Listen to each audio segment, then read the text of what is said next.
Hello and welcome to Group Theory and Symmetry lectures.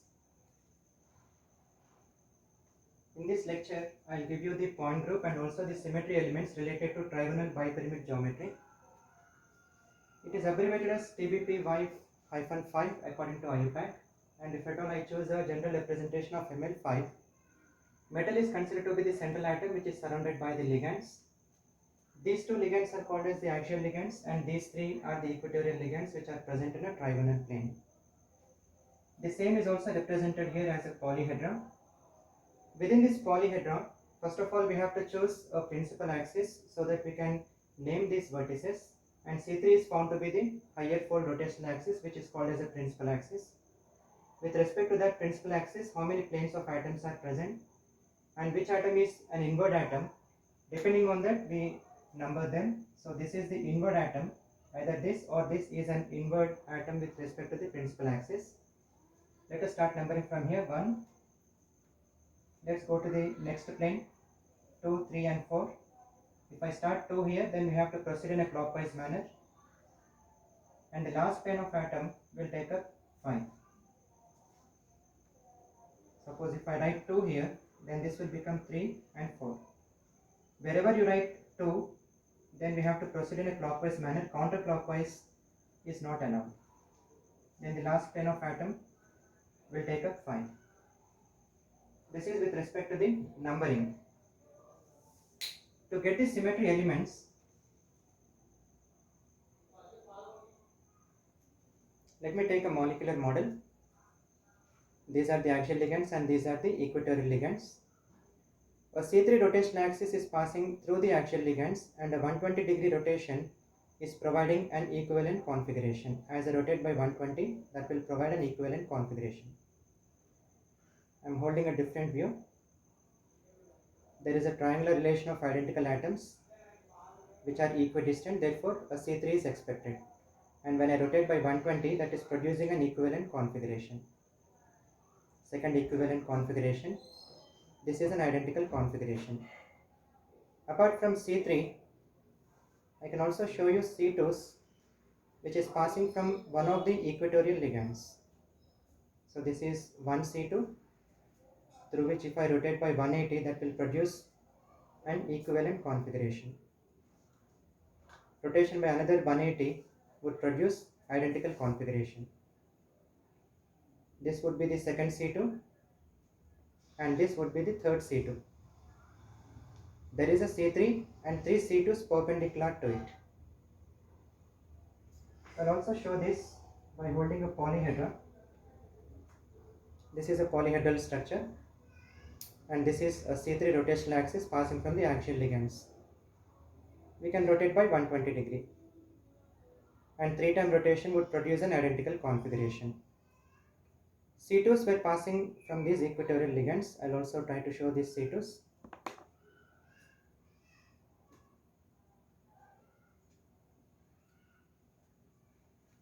This is one C2.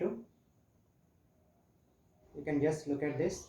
If this is one half towards your right, the other half towards your left is just a mirror image of it. And if I rotate by 180, it is producing an equivalent configuration. These two, you can consider them to be tetrahedra. If this is one tetrahedra, it is fusing with another tetrahedra. So you can just call it as a confacial bitetrahedra, because two tetrahedra are fusing with a common triangular face. It is just similar to bifacial bifacial octahedra. Right, if this is one C2, let me take this as a second C2 and a third C2.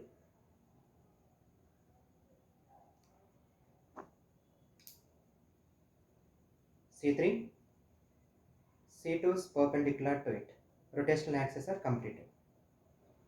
Along with this rotational axis, this geometry also has some planes. Let us check what are the planes present. Any plane that is parallel to this principal axis, we call it as vertical plane, and any plane which is perpendicular to it, we call it as a horizontal plane. You have to imagine this to be the principal axis now. With respect to that principal axis, if any plane is parallel to it, we call it as vertical plane. If any plane is perpendicular to it, we call it as a horizontal plane.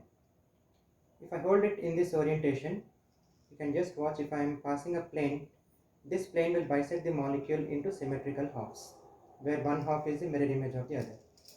So this is that plane.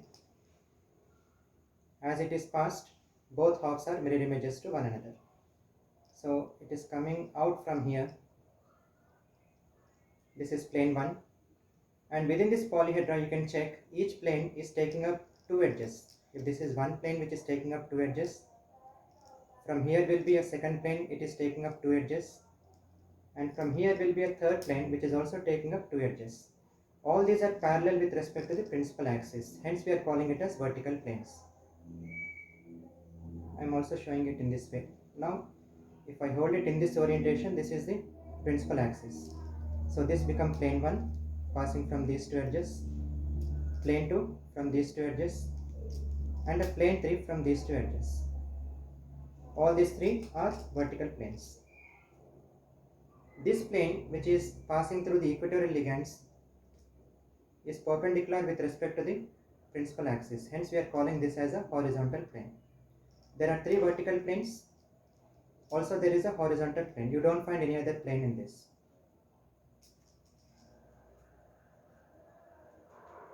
There is a rotational axis which is a C3. Also there is a plane perpendicular to this. So the combination of these two can generate Sn. And here in this case n is 3. Hence we can have a S3. I am showing you the S3. This corner is pointing towards you. I rotate by 120 degree. And then I pass a plane perpendicular to it. So as I pass a plane, the above half will reflect below, that is producing an equivalent configuration. Hence we say there is also an S3. And S3 we have to rotate altogether, we have to operate 6 times to get an identical configuration. Rotation followed by a perpendicular reflection. When we look at inversion, supposing that I am pointing in the center, from this center if I draw a line that is meeting an atom exactly to the opposite direction and the same distance it has to meet an identical atom, then we say inversion is present, or else inversion will be absent. So if I draw a line, it is meeting an atom or a vertex, in the opposite direction it is a bond, or this is like an edge. Therefore we say there is no inversion in this polyhedra. Now let's club all the symmetry elements that are present and we'll generate the point group for this. Every molecule has its own identity, that is generating an identity element for it. C3 is also present, which is the higher fold rotational axis, hence we call it as a principal axis. C3 will generate C31 and C32. There are three C2s perpendicular to C3. There are three vertical planes, one horizontal plane. Also S3 is present, which generates S31 and S32. The other elements which are generated from S3 are repetitive elements. And this is an S32 which is being reduced from an S35. This should not be further reduced. There is a small guideline for this, which you get it from the reduction of the elements. Right. There is no inversion in this. So whenever we have Cn and C2s perpendicular to it, all such molecules belong to Dn type. In this case n is 3, therefore